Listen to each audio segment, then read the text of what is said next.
And we're live. Welcome to another edition of Fiercely Local with Marine Bank. I'm Bill Penny, and I'm joined in the studio today by Peggy Cunningham. Peggy, welcome to the studio. Thank you for joining us. Peggy is the CEO of the Alzheimer's and Parkinson Association of Indian River County.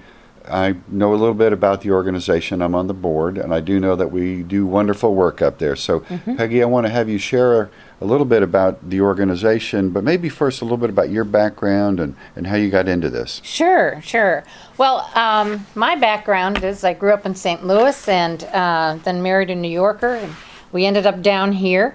And in my before children days, I was a geriatric social worker, and then stopped to raise kids, became the ubiquitous volunteer in Vero Beach, and when the Alzheimer Parkinson Association moved into space to start programs, that's when I came aboard, and we've just been growing it ever since.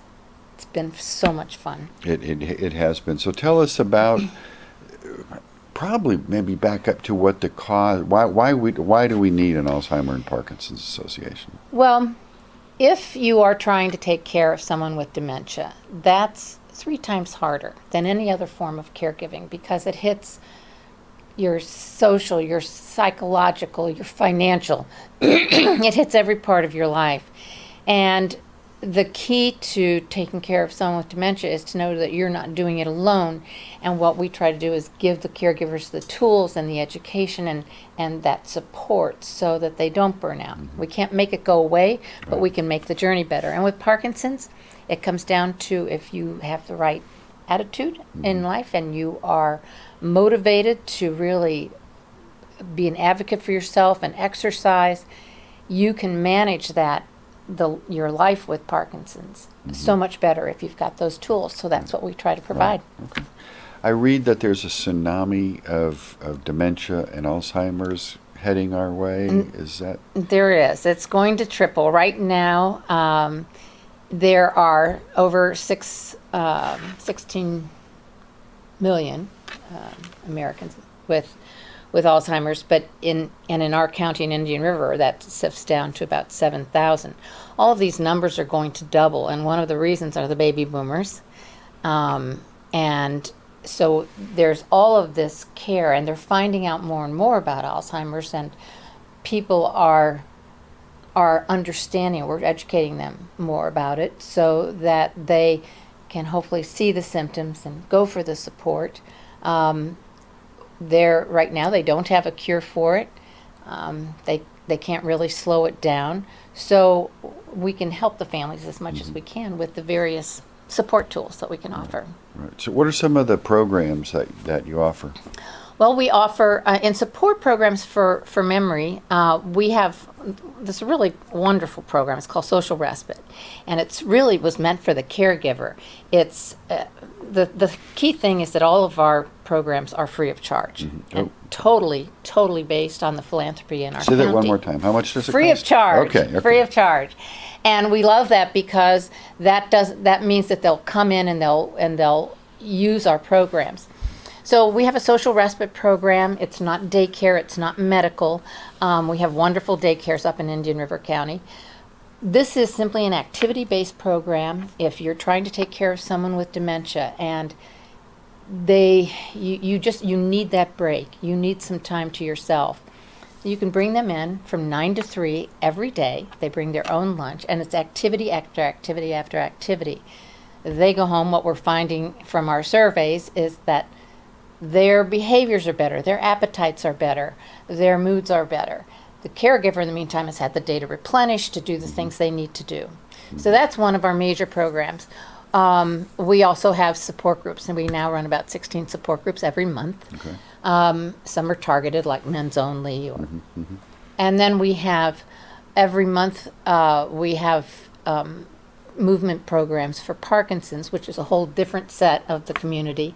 About 50 hours worth of movement programs every month, free of charge, so that they can get together and that they can move and connect with each other and laugh.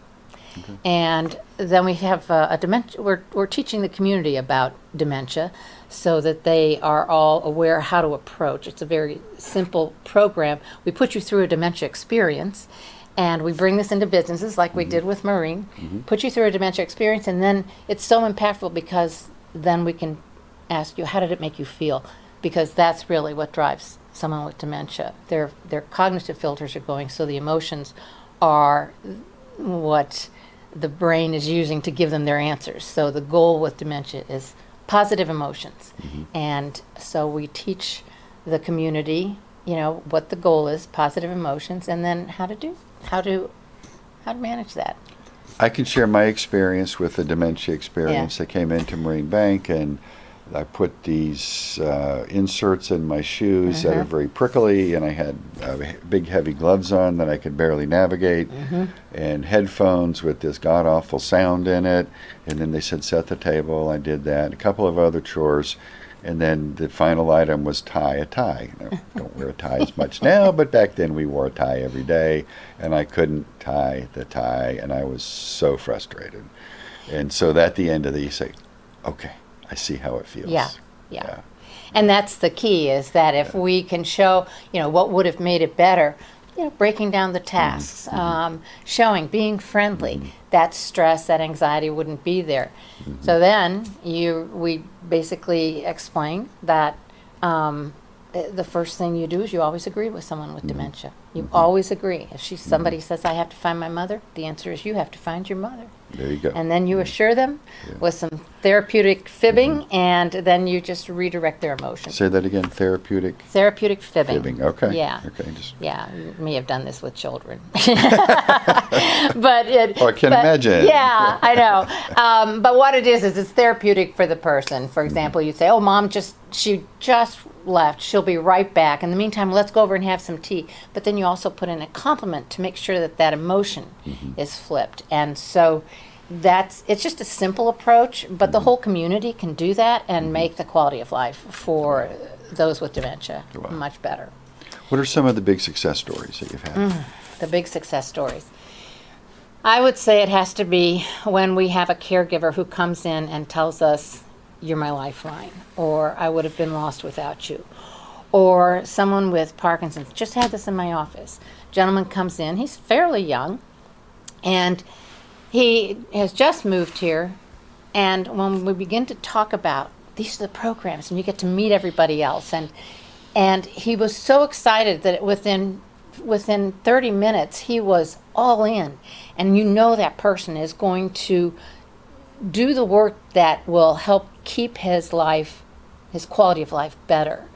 And so, when we have or when you just go into our social respite program and you get to watch the fun that goes on. You go in there just to get your happy on. And so that's always a success. Every single one of these there's a caregiver who's grateful. There's someone with dementia who's happy. And those are the success stories. And we just see it every day over and over. And it's so much fun. And we have a lot of other programs too. Right. We have about 40 programs. Okay. So that social respite, about 250 hours each month. We do memory screenings. Everybody should have a memory screening when they're 50 as a baseline. And we have a really important program called Project Lifesaver. It's for those who wander. So we not only put this on people with dementia, but also autistic children. Okay. And we do this with the sheriff's office. It's a collaboration with the sheriff's office. We find the funding, we maintain, it's a radio frequency based, everybody has their own individual radio frequency. And if they get lost, we put it on them, we make sure all the equipment's there, we create the database. Family calls 911, the sheriff has all the receivers, now they have they know the frequency, they know what their picture, they know what their history was, and they can find them in 30 minutes. Wow. So it's a really important program. Yeah, that's incredible, because somebody wanders off and they're fall into a canal or walk out into the highway. Exactly. Just a lot of danger. And you read these stories and you think, gosh, if they just had that. Yeah. It was it was simple, it was free. So we do that, and then we have support groups. Okay. which that's what we started off Right. as. That's That's what how we the started, organization right. started off, Right. right, as a support group. So, So I lose my keys once in a while, and I put an Apple AirTag on them now, so that as long as I haven't lost my keys and my phone, I can find my keys. right. So when do I start worrying about if I can't remember where I put something? Okay, so it's not when you lose your keys. Okay. It's or when when you go to the refrigerator and you don't know what the refrigerator and you go and you think, what did I come here for? That's not it. That's just all of us getting our minds just filled with facts. It's when you don't know what that refrigerator for, or when you lose your keys and you don't know what the key is for. Okay. Those big holes in your cognitive, that's what you look for. You're talking about the keys. If I go to the grocery store during the day and I go back to the office, I'll put the groceries in the refrigerator there, but I put my keys in there so that I don't leave without my groceries. Okay. So the other day, somebody opened up the refrigerator and said, "Oh no, one of our participants put their keys. Whose keys are these in the refrigerator?" So. So it happens. Yeah. It happens. Yeah. So if somebody's out there and they're concerned, mom or dad or husband or wife, whether they're having some movement disorders like Right. Parkinson's or losing the keys more often or wandering, what do you advise? The very first thing is you see a neurologist. Okay. You go to your primary physician and talk with them, but the neurologist is going to be able to do some tests, and there's neurologists in all of this area on the Treasure Coast, and then there's wonderful regional centers like at University of Florida or over at Tampa, so that you can go and you can really be tested.